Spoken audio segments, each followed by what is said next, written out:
ගැඹුරු නාමයක් වන අකලංක මාතාව යන මරිය ශීර්ෂකය පිළිබඳ කෙටියෙන් විමසන්නටයි. මේ අකලංක යන නමේ තේරුම තමයි කිසිදු පාපයකින් ලෞකික අඳුරකින් නොකැළෙන බවයි. එතුමියට මේ නාමය එන්නේ එතුමියගේ ශරීරයේ පවිත්‍රතාවයක් නිසා පමණක් නොවේ. එතුමියගේ ආත්මයේ පිරිසිදුකම එවැගේම එතුමියගේ හදවතේ පිරිසිදුකම නිසා වෙනයි. ශුද්ධ ලියවිල්ලේ සඳහන් වෙන පරිදි දේවදූතයා මරියතුමියට පවසන්නේ වරප්‍රසාදයෙන් පූර්ණ වූ මරියම යන්නයි. එන්නේගේ ජීවිතය දෙවියන් වහන්සේගේ කරුණාවෙන් ආරක්ෂා කරන බවට අපි හැම කෙනෙක්ටම ගම්‍යමාන වෙනවා. ජෙරුසලමේ ශුද්ධ සොෆ්‍රෝනිස්තුමා පවසන ආකාරයට මරියතුමිය සම්පූර්ණයෙන්ම නිර්මල වූ දේව මන්දිරයක් ලෙස හඳුන්වනවා. ඔහු එලෙස පවසන්නේ දෙවියන් වහන්සේගේ පුත්‍රයා වාසය කිරීමට සුදුසු පිරිසිදු පාපවලින් නොකැළැල් නිවසක් ලෙස මරියතුමිය සූදානම් කිරීම නිසා. ඉතින් මේ අකලංක ජීවිතයක ලක්ෂණයක් තමයි තමන්ගේ ආත්මය දෙවියන් වහන්සේගේ ආලෝකයයි වෙනත් කිසිවකට අයිති නොවීමයි. ඉතින් මේ අකලංක ජීවිතයක් ගේ දෙවියන්යන් දෙවියන් වහන්සේට ඇගේ හදවත අයිතිවීමට ඉඩ ලබා දුන්නා.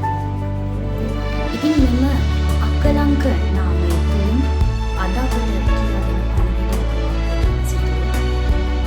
පළමුවන විදිහට දෙවියන් වහන්සේට අයිති වූ ජීවිතයක් ලෝකයේ නැගෙනවා පවිත්‍රව පැවතිය හැකි බව එතුමියගේ ජීවිතාදර්ශයෙන් එතුමියගේ ජීවිත ක්‍රියාවෙන් එතුමියට අසන්නට. ඉතින් මේ ලෝකයේ තුළ ජීවත් වුණා. හැබැයි මේ ලෝකයේ තුළ තිබුණු ලෞකික අඳුරට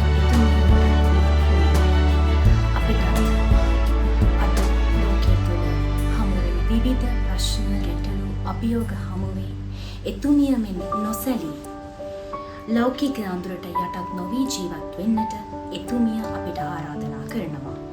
එමෙන්ම දෙවැන්න ලෙස මා පෙර කී පරිද්දෙන්ම අකලංකභාවය කියලා කියන්නේ දෙවියන් වහන්සේට සම්පූර්ණයෙන්ම හදවත විවෘත කිරීමයි.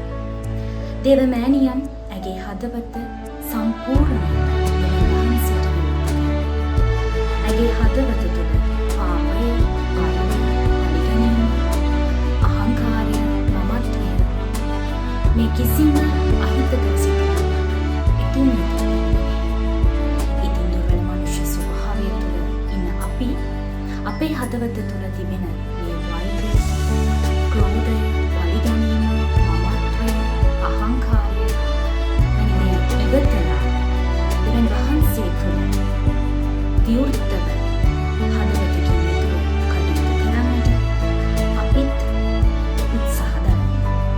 එමෙන්ම එතුමිය අපි හැමෝටම බලාපොරොත්තුවක් ලබා දෙනවා.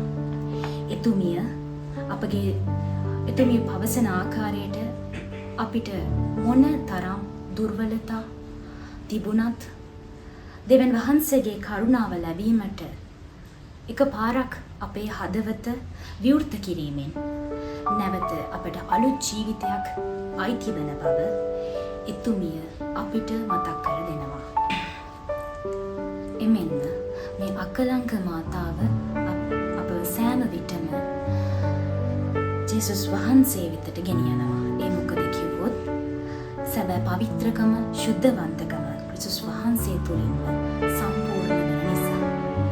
ඒ නිසා අපි හැම වෙලාවෙම එතුමිය වගේ හදවත නිර්මලව, බැහැපත්ව එතුමියගේ පවිත්‍රතාවය, ඒ විවෘතභාවය අප හදවත් තුළටත් ලං කර ගනිමින් මේ මාසය තුළ එතුමිය වෙනුවෙන් විශේෂයෙන්